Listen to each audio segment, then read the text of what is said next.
So the wind is blowing nice and strong. Let's see what we got going on, y'all. Meet the newest member of the family. Now,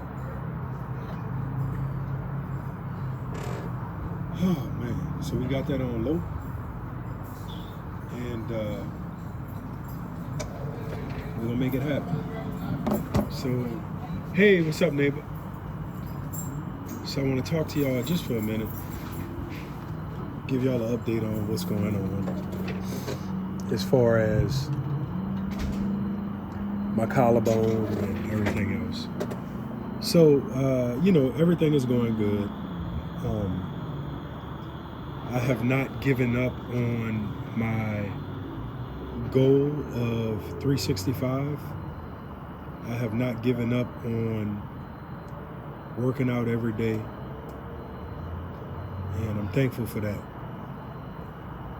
I'm also feeling very grateful and appreciative, and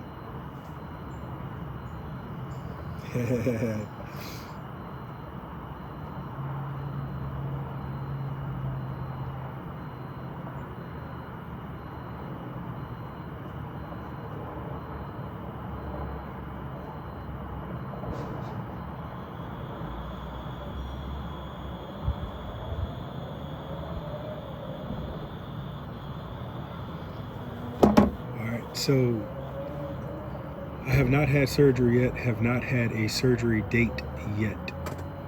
So Monday I'm going to call the doctor's office, the clinic, the orthopedic specialist, and try to see what's going on.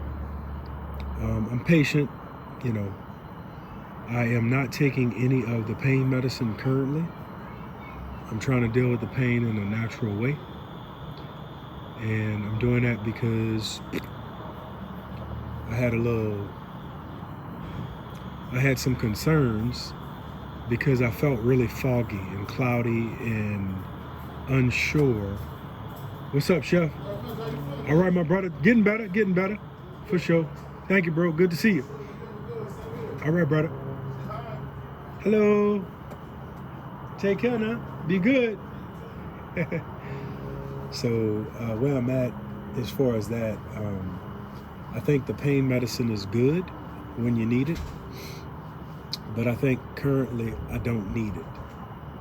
And basically what happened, I had a number of days where I was really questioning my health because I felt like I was struggling to breathe.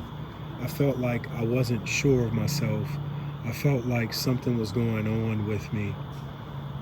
And I kept coming back to, if I'm not having a medical emergency, why do I feel this way? And I came back to the fact that I'm taking pain medicine. And the pain medicine is responsible for me not feeling myself. And so to alleviate myself of that feeling, I was figuring I needed to stop taking it. So what I did, I started waiting longer to take it.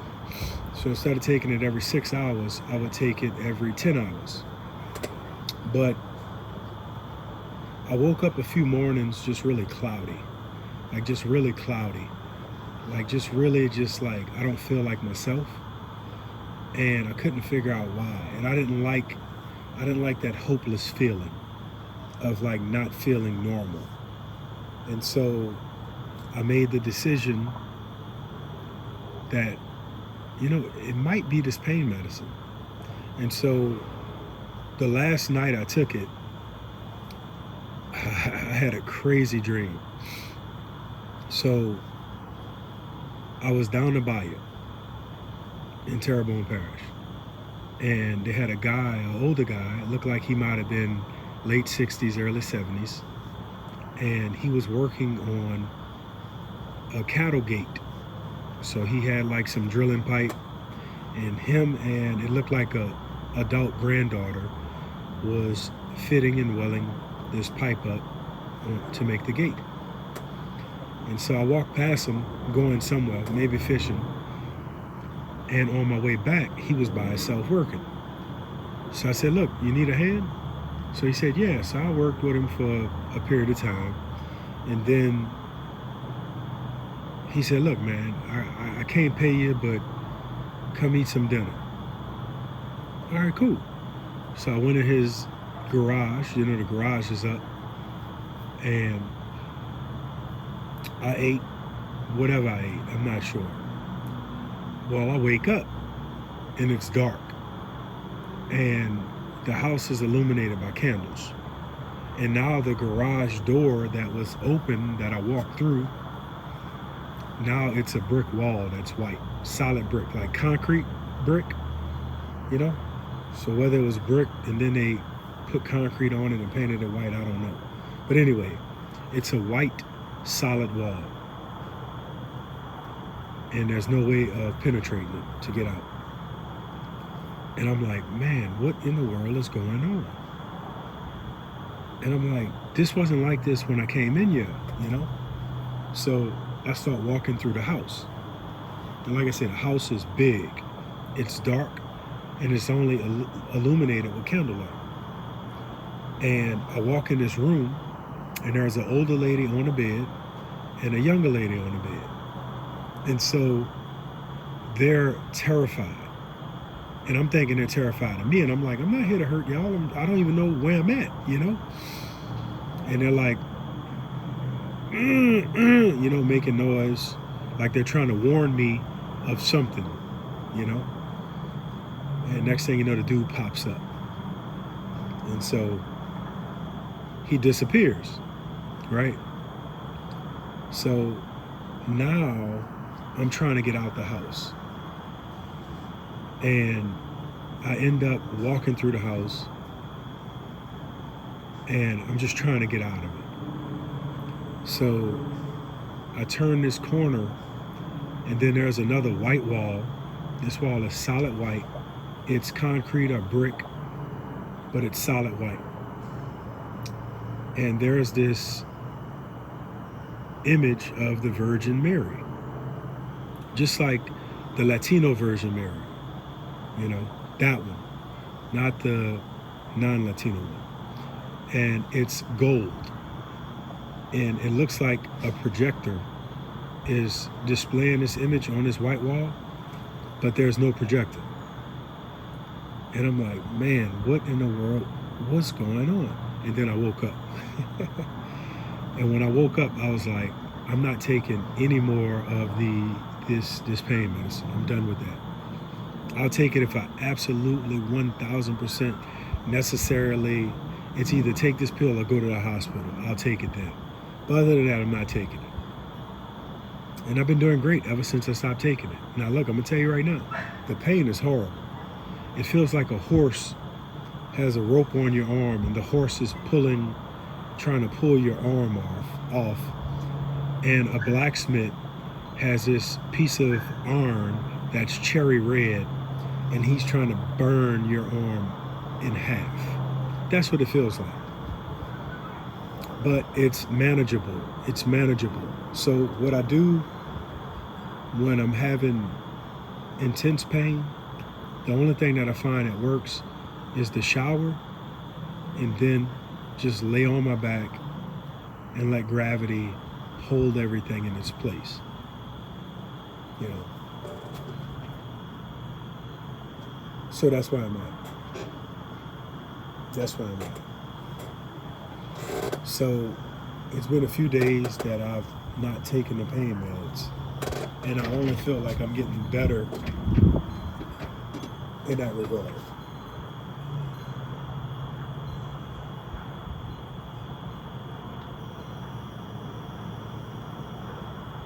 So I said all that to say, I'm not taking any more pain medicine because I wanna feel good. I'm not worrying about the pain, but I want to feel good.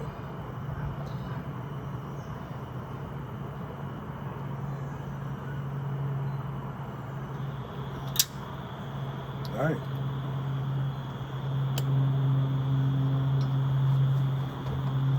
So our coffee is ready.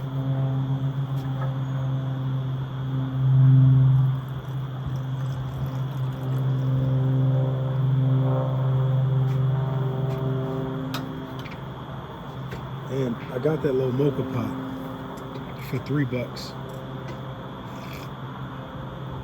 Man, this cup is so good. I added a little cream tonight to my espresso. Now, before all of the mocha purists say something, the mocha pot does not make espresso. However, it's the closest thing to espresso you can get without having an espresso machine. But anyway, so I gave up the pain meds because I didn't like how it made me feel, and I didn't like how I was processing things, you know. And that's just where I'm at. So I don't have a surgery date yet. Collarbone's still broken. I did have a slip and fall. And basically how that happened, I was riding my bike via trainer inside, and I was cooking some red beans, and I got off my bike. I'm wearing the shoes where you lock in, and I fooled around and split splashed, and I landed on my hip, elbow, and shoulder of my broken collarbone. So when I slipped and fell and hit the floor, I screamed out, as you could imagine. First lady comes running. I'm on the floor looking like a fish out of water. And she's like, "Are you okay?" And I'm like, "Yes, just help me up." If she would not have helped me up off of the floor, I would still be on the floor. The First Lady has taken such good care of me. I'm so thankful, so appreciative and grateful for her. Not one time has she made me feel bad or less than a man because I'm wounded or injured or hurt. And I really appreciate that. I really appreciate that. But I'm doing fine. Mentally, I'm at peace. I've accepted this accident, and I'm just looking forward to the surgery, basically. So that's where I'm at. Mentally, I'm locked in. The streak is still alive. The 365 streak is still alive. I'm very thankful for that. And I'm looking forward to having the surgery and making it happen. And, just putting the pieces back together after that, A little bit of me is thinking I'm not going to have the surgery. And that's going to be disappointing because I really want the surgery, because I want them to put my bone back in the place it needs to be. And I want them to put the metal and the screws in, because I already have the metal and the screws in the first side that broke. And I don't have any issues or complications because of that. So I want the left side to be done the same way. And I would love for them to fix that AC separation, because that'll only help me with my health and ability to lift weight going forward. So that's where I'm at. And I hope your day and your life is going good where you at. And if you have struggles or challenges, just know your worst day is only 24 hours long. Now, that don't mean you can't have more than one worst day, but your worst day is only 24 hours long. And it's not going to rain forever. There is light at the end of the tunnel. You just got to stay locked in, have a coping mechanism, and help somebody. Because when you help somebody, your problems are not as big as they would be if your problems are just in your head all day, So I realize it's getting dark and the lighting is horrible over here. But thank you for watching. I hope that this session of coffee time was helpful. And I look forward to the next session of Coffee Time, where we could solve some of the world's problems one cup at a time. Thanks again.